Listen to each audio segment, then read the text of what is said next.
Peng, maayong buntag, kamusta?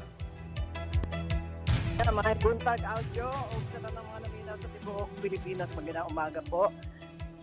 Sa lahat naman nakikinig sa buong bansa. Ito, medyo abala nga ang Davao City dahil dito sa pagating ni Japanese Prime Minister Shinzo Abe kagabi na sinalubong ng ilang mga opisyal ng Davao. At ngayong umaga naman ay inaasahan ng isang simpleng salo-salo ng mahal nating Pangulo at ni Hanilet Abansenya, ganoon din yung ating Japanese Prime Minister Shinzo Abe at Mrs. Aki Abe. Ibig sabihin pa ng Aki ay fall, di ba? Summer, winter, fall. Yun pala yung meaning ng Aki. At mamaya naman pagkatapos ng kanilang breakfast ay may activity din si Mrs. Aki Abe sa isang lugar dito sa Davao. I'm sure Aljo, alam mo yung Mintal.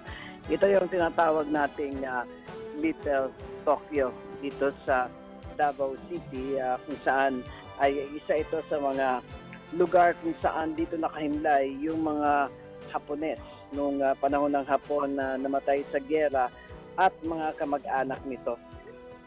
Itong at natawag natin na Little Tokyo ay kilala na ito sa bansang Hapon. Kaya kapag may mga Hapon na pumupunta dito ay hindi nakakaligtaang puntahan itong lugar ng Little Tokyo. At mamaya naman, ito kwento lang muna natin, Aljo, siguro itong Mintal, kung saan magkakaroon ng pagkakataon ng asawa at ipawang delegado na mabisita yung Mintal Cemetery sa Barangay Mintal, na ito nga ay nauna nang itinuturing na Little Tokyo, pre-war Philippines, na dito nakahimlay sa Mintal Cemetery yung mga Japanese veterans, pamilya at mga kamag-anak nila. Tinawag ito na Mintal na kumikilala naman ito sa kasaysayan at kultura ng bansang Pilipinas at bansang Hapon. Itong nagmula ito sa dating indigenous tribe leader na si Dato Intan at Japanese leader na si Bishiro. At ito nga si Prime Minister Abe ay kauna-unahang leader ng Japan na makakarating dito sa Davao City. At ang misis niya, ang kauna-unahang asawa ng Prime Minister na makakarating dito sa Mintal Cemetery. Ngayon naman, pagkatapos ng pagbisita, ay muling magsasama yung mag-asawa at dito sa isang kilalang hotel sa Davao, isa sa mga lumang hotel ng Davao, itong Waterfront. At dito naman ay merong isang agila na ipapangalan sa kay Prime Minister. Hindi pa alam hanggang ngayon, Aljo, medyo pa rin, blanco pa rin kami kung anong pangalan nung Philippine Eagle. Alam mo naman itong Philippine Eagle ay sikat dito sa buong mundo, na dito matatagpuan lamang sa ating Philippine Eagle Sanctuary. Marami tayong klase-klaseng eagle at isa sa mga eagles na ito ang ipapangalan kay Prime Minister Abe. At meron mga surprise visits mamaya, hindi lang kasama actually sa schedule na hindi rin natin pwedeng bagitin. At ang pinakamalaking activity talaga ay magaganap sa Waterfront Hotel. Yung kanyang pakikipagtagpo sa mga negosyante. At syempre dito, kasama na niya si Pangulong Duterte sa Waterfront.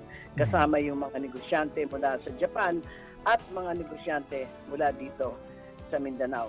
At siya na yung buong maghapon, at bago siya umalis mamaya ay inaasahan pa rin yung magandang pakikitungo ng ating Pangulo at mga opisyal ng Pilipinas sa lahat ng mga delegado na pinamumunuan ni Japanese Prime Minister Abe. Dinig ko, Peng, Sakura yata ang ipapangalan dun sa agila, tama ba?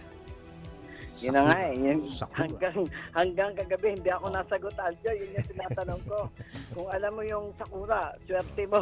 Dahil kung yan talaga ipapangalan sa agila, ang dami na nga mga humuhula. Baka daw maging Aber 30. Pinagdugtong Aber 30. Happy Thursday. Y- At kung ano-ano pa. Mm. So yung Davao ngayon, Peng, daming tao ngayon dyan, mga turista, mga negosyante, punong-puno mga hotels, paanggan ng makikita natin sa Dakbayan sa Davao karon. Yes, totoo yan, Aljo. At marami tayong pinaghahandaan sa Davao City. Lalo na yung seguridad, alam naman natin kung gaano kasikat ngayon ng Davao Davao. City. Lalo na dadating din dito yung mga delegado ng ASEAN sa launching nito ngayon ding linggong darating. Kaya yung seguridad ay todo bantay na rin yung ating Armed Forces of the Philippines, ang Philippine National Police, at yung mga ating force multipliers mula sa iba't ibang ahensya, yung intelligence community ay pinalakas na rin at iba pa. Ayon nga kay kahapon nga ay pinasilip ng ating Regional Director ng Police Regional Office o PRO 11, si Police Chief Superintendent Manuel Gaerlan, yung kanilang nerve center kung saan dito lahat ng ahensya ng pamahalaan ay dito ngayon naka-standby, dito naka-monitor. Ito ay malaking lugar sa may Buhangin District. Alam mo naman itong Green Heights. Alam mo yung Green Heights dyan? Yeah. Yan ay isang lugar na malaki na dito na inoccupy na ito para dito ilagay yung lahat ng mga equipments, lahat ng mga monitors at iba pa. Pero kahapon ay napuntahan natin ang ating Public Safety Security Command Center, yung PSSCC, kung saan dito naman ay namomonitor ang lahat ng mga CCTV sa iba't ibang panig ng Davao City. Before pa yung visit ng ating mga delegado, ay matagal nang nakalagay ito, mga umabot na ito sa 4 na taon. No? At itong mga CCTV dito, yung monitoring, ay kasing laki ng siguro yung buong building, ganyan yung kwarto dyan sa Radyo ng Bayan. Imagine mo lang, ganyan kalalaki yung monitor at nakikita lahat yung mga kaganapan sa mga strategic points ng Davao City. So namomonitor lahat ng mga movements ng mga tao, pati yung kahit na nameplate pwedeng mabasa.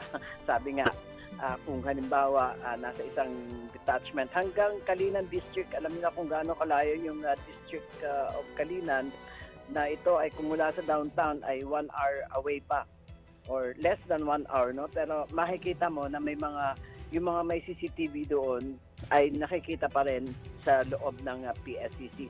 Katabi nito yung ating Emergency Central 911. Itong 911 ay ika-4 na 911 sa buong mundo. Kaya ito naman ay iba't ibang mga klase ng mga sasakyan, iba't ibang klaseng mga talento ng itong mga personnel ang naandyan. Andyan yung rescuer, yung firefighters, pati yung mga equipments, yung mga transportasyon ng fire trucks. Meron tayong mobile hospital. Yan ay nasa Central 911. Ito naman ay para sa mga emergency cases kung merong kalamidad at iba pa kasamang Aljo at Charina. Peng, anong oras nga tutungo si Abed dyan sa Bangkal, sa bahay ni Pangulong Duterte?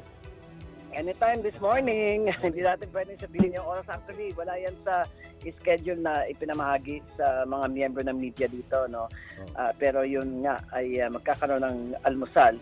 At itong safely secured na yung area. Alam mo naman itong subdivision ng Doña Luisa ay dikit-dikit yung mga bahay dyan. Dahil yan ay itong low-cost housing, yan natawag natin. At mga bahay dyan, kumbaga, kung nung araw, tawag na bungalow type, na walang second floor or matataas na building, puro mga first floor or hanggang second floor lang yung lugar na yan. So, may mga kalsada na maliliit na doon pumapasok yung mga residente doon sa lugar. Kaya pati sila medyo abala din, no, sa pagsisecure ng kanilang mga lugar dahil nga napakatindi ng itong pagbabantay dito sa mga lugar na ito kasama Aljo. Okay, so interesado daw si PM Abeng silipin ang kulambo ng Pangulo. Tama ba, Peng? Totoo yan, Aljo, no? Kung matatandaan natin, nung pumunta ang Pangulo, medyo maswerte tayo, nakasama tayo sa Japan. Nakapunta rin kasi ang Pangulo sa tahanan ni Prime Minister Abe. Kaya ang Presidente rin ay nakipag-usap. Itong niyaya din, in-invite niya si Abe na pumunta rin sa kanyang bahay. Kaya ito na yon, natuloy na. Excited talaga yung ating Prime Minister na makarating sa bahay niya. Natatandaan ko lang din na nanonood kami ng TV dun sa Japan. All praises talaga si Prime Minister Abe at nakikita mo sa mukha niya yung kanyang pagkatuwa sa ating Pangulo. At ganun din yung mga stories doon. Pare-pareho ang storya nila. Very positive sila na maganda yung magiging samahan ng dalawa. Kaya ito na yon, kapag ka ang isang tao o ang Prime Minister ay naimbitahan sa bahay mo o ikaw ay naimbitahan ng Prime Minister, ay isang malaking bagay yan.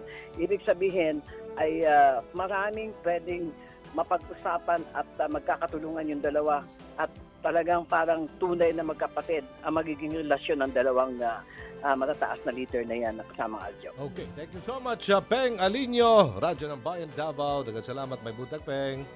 Ay, buntag kanatong tanan.